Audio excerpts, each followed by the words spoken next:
বন্ধুসকল মই আহি পাইছো মহিষাসুৰৰ স্থানলে।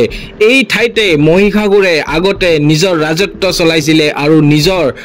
প্ৰভাৱশালী সেই ব্যক্তিত্বৰ কথা আমি সকলোৱে জানো। মহিষাসুৰ এজন অসুৰ আছিলে আৰু সেই অসুৰক বধ কৰিছিলে মা দুৰ্গাই। হয়, মই আজি সেই মহিষাসুৰৰে স্থানত আহিছো, যি স্থানত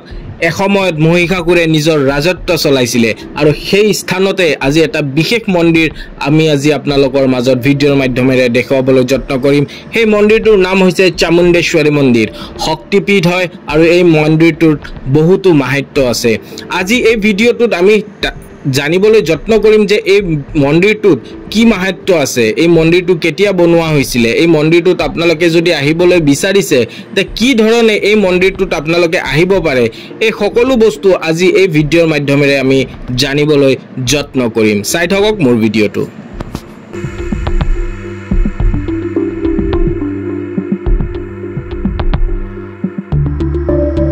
বন্ধুসকল, নতুন ভিডিঅ'লৈ আপোনালোকক আকৌ এবাৰ স্বাগতম জনাইছো। ভিডিঅ'টোৰ আৰম্ভণিতে মই কৈছো যে মই আজি মহিষাসুৰৰ স্থানলৈ আহি উপস্থিত হৈছো আৰু মহিষাসুৰৰ কথা ভাৰতৰ সকলো মানুহ জানে। বিৰাট ডাঙৰ অসুৰ আছিল বুলি আমি সকলোৱে জানো আৰু দুষ্টক দমনৰ নিমিত্তে মা দুৰ্গাই মহিষাসুৰক বধ কৰিছিলে। আজি আমি সেই স্থানত আহি উপস্থিত হৈছো, যি এসময়ত মহিষাসুৰে এই ঠাইত নিজৰ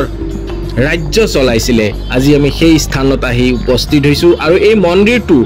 মহিষাসুৰক য'ত বধ কৰা হৈছিলে ইয়াতেই বনোৱা হৈছে বুলি লোকবিশ্বাস কিছুমান আছে। আজি আমি এই ঠাইটোত কেনেকৈ আমি আহি উপস্থিত হলো, আমি ভিডিঅ'ৰ অন্তিমত সকলো কথা আপোনালোকক বিৱৰি ক'ম। মই বেংগলোৰৰ পৰা পোনে আহি পালোহি এতিয়া মহীশূৰলৈকে আৰু মহীশূৰত চামুণ্ডেশ্বৰী পাহাৰত আহি উপস্থিত হৈছো আৰু এই চামুণ্ডেশ্বৰী পাহাৰতে আপোনাৰ চামুণ্ডেশ্বৰী মন্দিৰটো দেখিবলৈ পাওঁ। এই মন্দিৰটো দেখিবলৈ খুবেই ধুনীয়া। দূৰৰ পৰা যেতিয়া আপুনি এই মন্দিৰটো দেখিবলৈ খুবেই ধুনীয়া। আমি ভিতৰৰ ফালে সোমাই আহিলো আৰু সোমাই আহি আমি জানিবলৈ যত্ন কৰিম যে এই মন্দিৰটোৰ ভিতৰত কি আছে, কিন্তু এই মন্দিৰটোৰ ভিতৰত ফটোগ্ৰাফী আৰু ভিডিঅ'গ্ৰাফী এলাও আছে কি নাই সেই সকলো বস্তু আমি জানিবলৈ যত্ন কৰিম। চাই থাকক মোৰ ভিডিঅ'টো।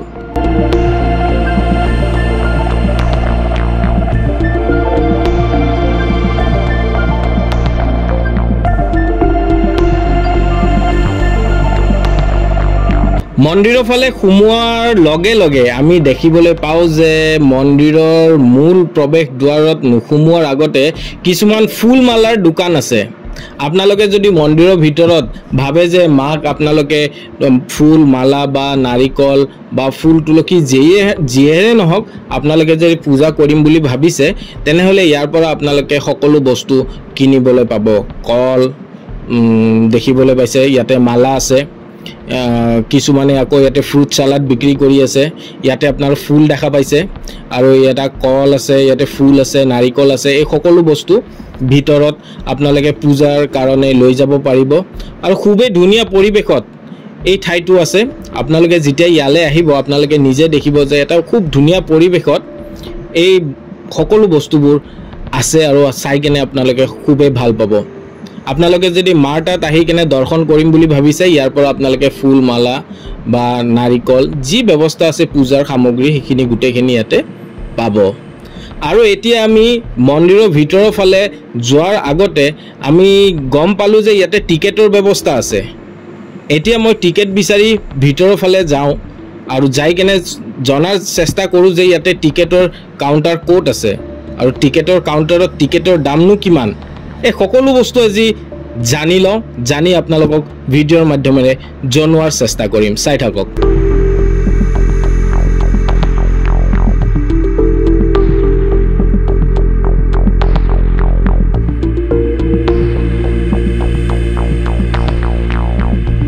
মন্দিৰটোত আপোনালোকে ভিৰ দেখা পাইছেনে? শুনামতে ইয়াতে আপোনাৰ 12 মাহে সমানে ভিৰ থাকে আৰু মই ভিৰৰ পৰা অলপমান সাইডত আহি আপোনালোকক কিছু কথা জনাবলৈ ওলাইছোঁ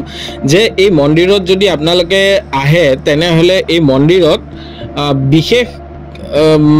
বিশেষ যোনটো টিকেট সেই টিকেটৰ মূল্য 30 টকা আৰু আপোনালোকে যদি মন্দিৰত আহি ভিআইপি নিজক ভিআইপি বুলি ভাবি যদি ভিআইপি টিকেট ল'ব পাৰে আৰু সেই ভিআইপি টিকেটটোত আপোনাৰ 100 টকা আৰু বিশেষ টিকেট যেটো এনে সাধাৰণতে সকলোৱে লয় হেতু 30 টকাত মূল্যতে পায় আৰু ভিআইপি টিকেটৰ মূল্যটো হৈছে আপোনাৰ 100 টকা আপোনালোকে আহি কেনে ইয়াৰ পৰা টিকেট ল'ব পাৰিব আৰু টিকেটৰ কাউন্টাৰটো আপোনালোকে মন্দিৰৰ ওচৰতে আছে আপোনালোকে ইয়াতে মন্দিৰত উপস্থিত হৈ সকলো যিকোনো মানুহৰ পৰা সুধিলে আপোনাক টিকেটৰ কাউন্টাৰটো দেখাই দিব আৰু এটা খুবে দুখিত মই যে আপোনালোকক মন্দিৰৰ ভিতৰ চোৱাত দেখাব নোৱাৰিম কাৰণ কেমেৰা এলাউ নাই বুলি ক'লে মই ইয়াৰে স্থানীয় লোকক খুদিছিলো আৰু কমিটিৰ মানুহ খুদাৰ পাছত মন্দিৰৰ ভিতৰত কোনো ধৰণৰ কেমেৰা এলাউ নাই যাৰ বাবে মই খুবে দুখিত আপোনালোকক দেখুৱাবলৈ নাপাম ভিতৰ চোৱাত মই আপোনালোকক ভিতৰ চোৱা দেখাবলৈ মই খুব ইচ্ছা আছিল যে মন্দিৰটো বুলে 18টা শক্তিপীঠৰ ভিতৰত অন্যতম শক্তিপীঠ বুলি কোৱা হয় ইয়াতে মা সতীৰ চুলি পৰিছিল তেনেকুৱা লোকবিশ্বাস আছে আৰু আপোনালোকে দেখিবলৈ পাইছে মানুহ এই মন্দিৰটোত আপুনি 12 মাহত যিকোনো মাহতে বা যিকোনো দিনতে আহক মানুহ আৰু ভক্ত আপোনালোকে সমানে দেখা পাব কাৰণ এই মন্দিৰটোত বহুতো মাহাত্য আছে আৰু বহুতৰে মনৰ সপোন বা মনৰ যিবিলাক কাম থাকে সেই সকলো কামবোৰ ইয়াতে সিদ্ধি হয় বুলি কোৱা হয় বা লোকবিশ্বাস আছে বা আমি ইয়াতে আহি এই মন্দিৰটোৰ মাহাত্যবোৰ আমি গম পাইছো এই মন্দিৰটোৰ মাহাত্য খুবেই বেছি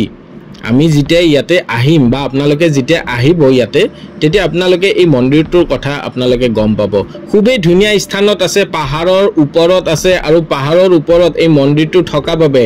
এই মন্দিৰটো দেখিবলৈ আৰু ধুনীয়া হসাকে লগা হয়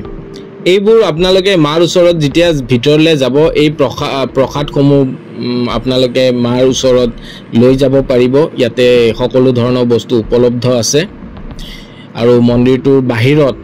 কেনেকুৱা ধৰণৰ পৰিবেশ আপোনালোকে এবাৰ চাবলৈ যত্ন কৰক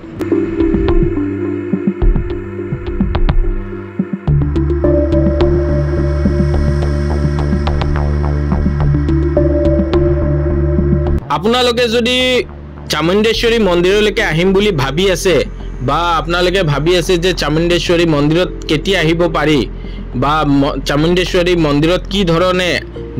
মানে যাতায়াতৰ সুবিধা আছে এই সকলো বস্তুবোৰ এই ভিডিঅ মাধ্যমেৰে আপোনালোকক মই জনোৱাৰ চেষ্টা কৰিম আপোনালোকে যদি চামুণ্ডেশ্বৰী মন্দিৰত আহিম বুলি ভাবিছে তেন্তে প্ৰথমতে আপোনালোকে বেংগলৰলৈকে আহিব লাগিব আৰু বেংগলৰৰ মেজিষ্টেক বাছ ষ্টেণ্ডৰ পৰা সকলো ধৰণৰ গাড়ীৰ সুবিধা আমি দেখা পাওঁ আপোনালোকে মেজিষ্টেক বাছ ষ্টেণ্ডত আহাৰ পাছতে আপোনালোকে দেখিবলৈ পাব যে তাতে সকলো ধৰণৰ গাড়ীৰ ব্যৱস্থা আছে আৰু তাৰ পৰা আপোনালোকে চৰকাৰী গাড়ী যদি লয় তেনেহলে সকলো ধৰণৰ গাড়ী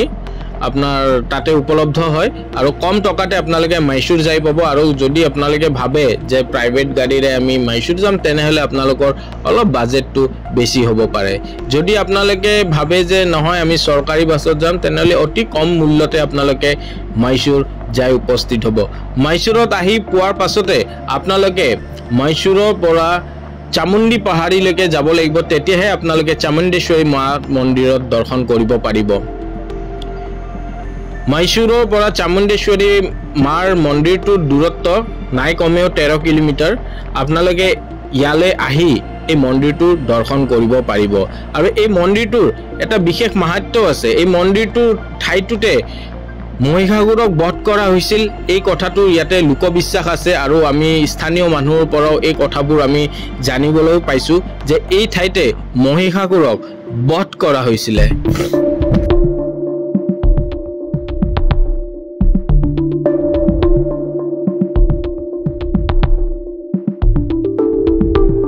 এই মন্দিৰটোত কিছু পৌৰাণিক কথাও আছে বা আমি লোকবিশ্বাস বা স্থানীয় লোকৰ পৰা কিছুমান কথা আমি গম পাইছো যে এই মন্দিৰটো শক্তিপীঠ মন্দিৰ বুলিও কোৱা হয় ইয়াতে সতীমাৰ চুলি খৰা বুলি কোৱা হয় যাৰ বাবে এই মন্দিৰটো নিৰ্মাণ কৰা হৈছিল আৰু এই মন্দিৰটোত আপোনালোকে যদি আহিম বুলি ভাবি আছে তেনেহলে ৰাতিপুৱা আৰু আবেলিৰ সময়খিনিত এই মন্দিৰটো দৰ্শন কৰিবলৈ যথেষ্ট সুবিধা হয় কাৰণ দুপৰীয়া সময়খিনিত ইয়াতে গৰমৰ বাবে আপুনি যথেষ্ট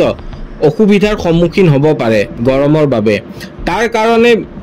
বেছিভাগ ভক্তই আপোনাৰ ৰাতিপুৱা আৰু আবেলিকে দৰ্শন কৰা দেখিবলৈ পোৱা যায় আৰু এই মন্দিৰটো 12 মাহে খোলা থাকে আৰু 12 মাহে এই মন্দিৰটোত আপোনাৰ ভক্তৰ আগমন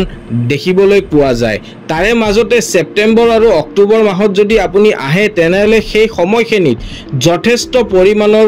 ভক্তৰ আগমন দেখিবলৈ পোৱা যায় দেশৰ পৰা বিদেশী পৰ্যটকক সেই সময়খিনিত দেখিবলৈ পোৱা যায় সেই সেপ্টেম্বৰ আৰু অক্টোবৰ মাহত দেৱালী আৰু দুৰ্গা পূজা হয় যাৰ কাৰণে এই মন্দিৰত বহুত ডাঙৰকৈ দুৰ্গা পূজা পতা হয় আৰু সেই সময়ত ভক্তৰ আগমন এই মন্দিৰটোত যথেষ্ট পৰিমাণৰ হোৱা দেখিবলৈ পোৱা যায় কাৰণ এই ঠাইখন হৈছে মহিষাসুৰৰ ঠাই এসময়ত এই ঠাইতে মহিষাসুৰে ৰাজত্ব কৰিছিলে আৰু মহিষাসুৰক বধ কৰিছিলে দুৰ্গা মায়ে আৰু সেই কাৰণে সাগে লোকবিশ্বাস অনুসৰি মানুহবোৰে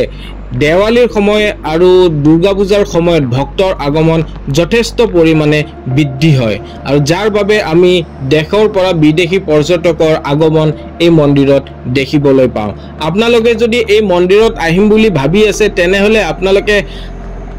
অহাৰ সময় হৈছে এই মন্দিৰটোত অহাৰ সময় হৈছে ৰাতিপুৱা 7:30 বজাৰ পৰা 9 বজালৈকে তাৰে মাজত তিনিবাৰকৈ এই মন্দিৰটো বন্ধ কৰে আপোনালোকক মই কবলৈ ওলাইছো যে এই মন্দিৰটোত আপোনালোকে যদি আহিবলৈ বিচাৰিছে তেনেহলে ৰাতিপুৱা 7:30 পৰা 2 বজালৈকে মন্দিৰটো খোলা থাকে আৰু 2 বজাৰ পৰা 3:30 বজালৈকে মন্দিৰটো বন্ধ থাকে তাৰে মাজত আকৌ 3:30 পৰা 6টা লৈকে খোলা থাকে আকৌ 6টাৰ পৰা 7:30 লৈকে এই মন্দিৰটো বন্ধ থাকে আৰু 7:30 পৰা 9টা বজালৈকে এই মন্দিৰটো আকৌ খুলে তাৰে মাজত আপোনালোকে মই যিখিনি কথা কৈছো তাৰে মাজত আপোনালোকে সময়খিনি মিলাই ল'ব আৰু মিলাই কেনে আপোনালোকে এই মন্দিৰটোত দৰ্শন কৰিম বুলি আহিব আপোনালোকৰ যথেষ্ট সুবিধা হ'ব বুলি মই ভাবো আৰু আপোনালোকে যদি গৰমক লৈ কোনো ধৰণৰ আপোনালোকৰ ইস্যু নাই বা আপোনালোকৰ অসুবিধা নাই তেনেহলে আপোনালোকে দুপৰীয়া গৈও আপোনালোকে মন্দিৰ দৰ্শন কৰিব পাৰিব কাৰণ মই দুপৰীয়া যাব নোৱাৰাৰ কথাটো এই কাৰণে কৈছো যে দুপৰীয়া সময়খিনিত আপোনালোকে গৰমৰ সন্মুখীন যথেষ্ট পৰিমাণে কৰিবলগীয়া হয় চাই থাকক মোৰ ভিডিঅটো